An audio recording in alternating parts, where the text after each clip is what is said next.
El concepto que vamos a trabajar hoy es el de aprendizaje. Vamos a intentar dar una definición de lo que es aprendizaje y vamos a intentar responder a la pregunta ¿todo comportamiento es aprendido? Una de las definiciones que hay más consensuadas dentro de lo que es aprendizaje es la que propone este autor en su Manual de Psicología del Aprendizaje, en la edición de 2009. Dice que el aprendizaje es un cambio duradero en los mecanismos de conducta, que implica estímulos o respuestas específicas y que es el resultado de la experiencia previa con esos estímulos o respuestas o con otros similares. Pasemos a analizar detenidamente esta definición. En primer lugar, aparece lo del cambio duradero. Es decir, que en primer lugar, si queremos saber si alguien ha aprendido una nueva conducta, lo que vamos a observar es un cambio. En ese cambio puede ser que aparezca una nueva respuesta o que deje de aparecer una nueva respuesta. Quizá con un ejemplo se vea claramente lo del cambio. Si observamos que alguien que no tenía la capacidad de pedalear en una bicicleta, vemos que está encima de una bicicleta y está dándole a los pedales, aunque sea con las dos ruedecitas que sujetan la rueda de atrás para no caerse, ese hecho de pedalear se debe al aprendizaje, es decir, ha aparecido en su repertorio un comportamiento nuevo. Otro ejemplo, imaginemos a alguien que va andando por la calle y la conducta de andar de repente desaparece porque ha visto un semáforo para peatones y está en rojo. Es decir, el ser capaz de dejar de hacer una conducta cuando aparece de repente un estímulo también puede considerarse comportamiento aprendido. Por eso puede ser ese cambio tanto que aparece la conducta como que desaparece la conducta. Y en esas características del cambio decimos que debe ser duradero, es decir, que debe permanecer en el tiempo. Un niño que ya iba aprendiendo a montar en bicicleta y que ya daba los pedales con el apoyo de las dos ruedas traseras y estaba a punto de arrancar ya a conducir sin ningún tipo de ayudas externas, pero que no lo ha conseguido del todo, si más adelante lo montamos en la bicicleta y no es capaz de llevarla, podemos considerar que no ha permanecido en el tiempo y por tanto no sería aprendizaje. También decimos que esos cambios deben suceder en los mecanismos de conducta. Es verdad que si nosotros queremos averiguar si alguien ha aprendido una conducta, tenemos que observar si es capaz de reproducir esa conducta, pero si no hay conducta o no hay respuesta, ¿quiere decir que no hay aprendizaje? Y esto no es del todo así.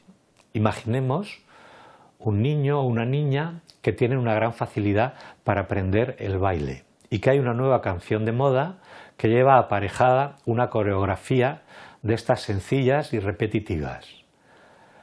Puede ser que ese niño, observando a través de la televisión al cantante de moda cantar la canción y realizar el baile, pues es posible que sea capaz de imitarlo y repetirlo. Pero también podría ser que ese niño fuese vergonzoso, que aprendiese el baile, que fuese capaz de repetirlo, pero que no lo ejecutase, que no lo hiciese. En ese caso, se habría producido también el cambio dentro del mecanismo de conducta, es decir, cerebralmente y motóricamente estaría dispuesto a ejecutar ese comportamiento. Luego, también se había producido aprendizaje a pesar de que no ejecutase la respuesta. Por último, dice que es resultado de la experiencia. Para que algo sea considerado aprendizaje, eso tiene que ser consecuencia de haber experimentado, es decir, de las relaciones que se establecen con los estímulos en distintos contextos. Ese niño que sabe montar en bicicleta es consecuencia de la práctica que ha tenido sobre la bicicleta, de las veces que se haya caído, de las veces que le hayan ayudado sujetándole el sillín, etc. Es decir, esa experiencia o esa interacción es la que le ha permitido montar en bicicleta.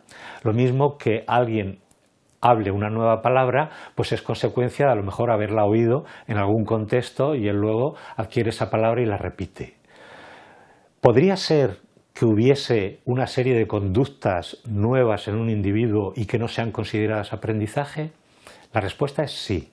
Hay otras conductas que no son aprendizaje. Por ejemplo, los cambios producidos por la maduración del sistema nervioso.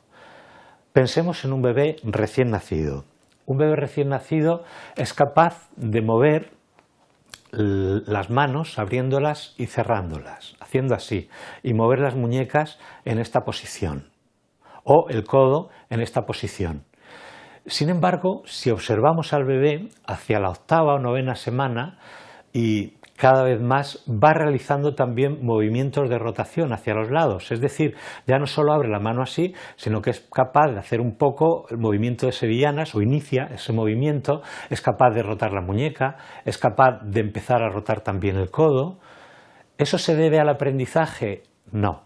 Esos cambios se deben a que su sistema nervioso ha ido madurando y automáticamente le permite hacer esto.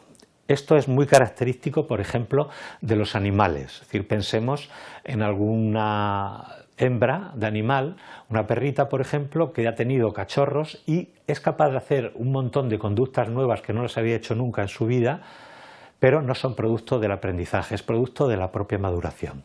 Tampoco podemos considerar aprendizaje cuando hay cambios producidos por la fatiga. Por ejemplo, en un jugador de baloncesto, muy buen lanzador de triples, que es capaz de meter 8 de cada 10 triples de media. Imaginemos que lo tenemos jugando 2 partidos seguidos y el hombre está ya reventado de jugar y en ese momento le podemos tirar triples, pues es probable que en vez de meter 8 de cada 10 solo meta 3 o 4. En ese caso, esa disminución de la conducta habitual no se debe al aprendizaje, ese cambio se debe a que está cansado, que está fatigado. También las alteraciones en el estado fisiológico pueden hacer que aparezcan conductas nuevas. Pensemos, por ejemplo, en alguien que ha tomado muchísimo alcohol. Bajo la influencia del alcohol uno hace cosas de las que en condiciones normales probablemente no haría. Pueden aparecer ciertas conductas que no son típicas de esa persona y a lo mejor ponerse a decir palabras o a hacer cosas que, en fin, creo que todos nos podemos imaginar a qué me estoy refiriendo.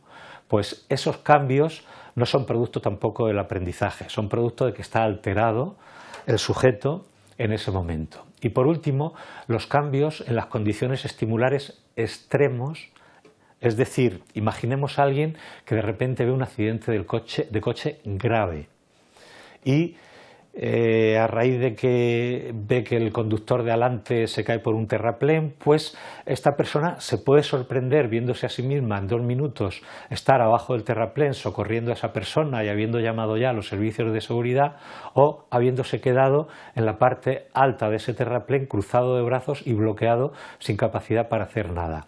Las reacciones que tenemos en esos momentos que no tenemos experiencia previa y que son muy extremos tampoco son producto del aprendizaje.